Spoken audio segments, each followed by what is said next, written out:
Static soccer is basically a tabletop soccer game played between two opposing players. Each player controls his or her 50% of the field of play. Using controls on the scoreboard, you can set 15, 30, or 45-minute game intervals. Each player has color-coded pegs designed to hit the ball into the opponent's goalpost and score a point. Each player also has a peg at its goalpost. It's with this peg that a player tries to block any incoming soccer balls. In the end, the team with the most points win the game.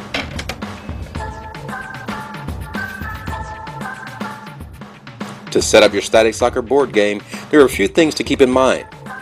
First of all, handle with care. Static soccer is an electronic board game, and like all electronics such as cameras and computers, static soccer can be delicate and prone to damage if dropped or mishandled. Turn the unit over so you can check the batteries. Simply remove the battery cover, check the batteries, and replace the cover once done. The batteries should never be stored for any long period of time. This unit can also be fitted with an AC adapter for longer hours of play. Before turning on the power, be sure to place the unit on a flat, even surface. An even surface is important so the ball does not roll around unexpectedly. Next, you can insert the scoreboard into its appropriate slot. Then insert each of the goalposts into their respective slots. Check the sliders and make sure the goalie is working properly. Once you turn on the power, you are now ready to play. The scoreboard is responsible for managing the entire game. Not only does it display the score that each team carries as well as game time, it also emits the referee signals and crowd noises. The three buttons on the face of the scoreboard have their own functions. The button on the right is used to set the game duration from 15, 30, or 45-minute intervals. To start the game, simply press the button to the far left, and to pause the game, simply hit the center button for game start and stop. Have fun playing with your static soccer board game from Nubia Games Company, LLC. Each game can be set up for 15, 30, or 45 minutes of play.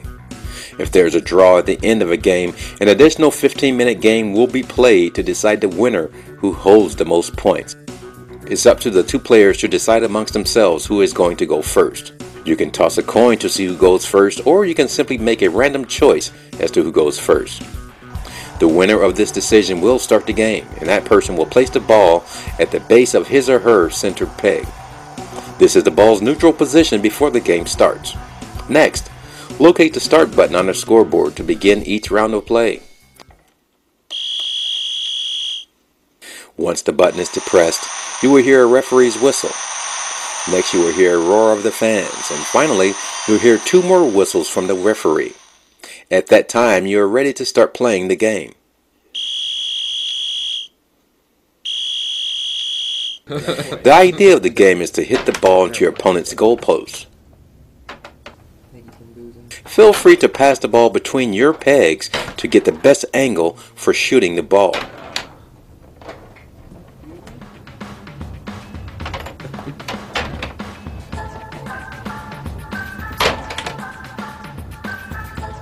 Use your goalkeeper peg to block any opponent balls that comes near your goalpost. Never use your goalkeeper peg to kick the ball at your opponent. Instead, use it to pass the ball between one of your player pegs before advancing towards your opponent. Once you're ready to advance the ball, simply place your finger on the peg next to the ball. Pull back on that peg and release, sending the ball in the opposite direction, hopefully scoring a goal on your opponent. At that point, sensors at the base of the goalpost will trigger a score. After each score, you will hear a single whistle blow by the referee. It's important to follow the referee's whistle blows as it guides each game of play. While a single whistle blow means a score was made, it also means that a game is just starting.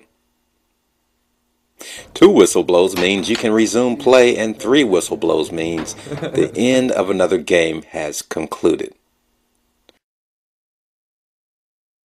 While the ball is in play, each team tries to score goals on the opposition. If you shoot the ball at your opponent and the ball deflects back and scores on your goalpost, the ball counts against you.